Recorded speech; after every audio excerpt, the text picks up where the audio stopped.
Hi, this is Gary with Golden Hammer PDR in Boulder, Colorado. Check out this dent repair that we're going to be doing today on this E350 Mercedes. Alright, so this is the left rear door here on this Mercedes E350.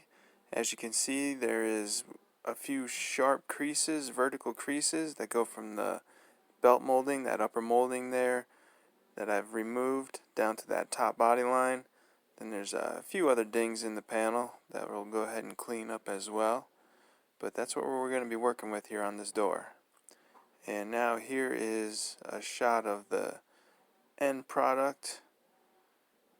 Everything came out nice. The dents are up, the creases are out. The orange peel looks great. No sanding or polishing. No body filler or paint was used in this repair.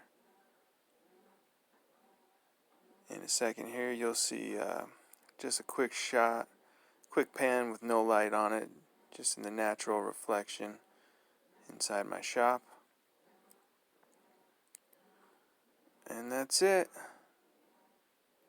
Another repair done. Thank you.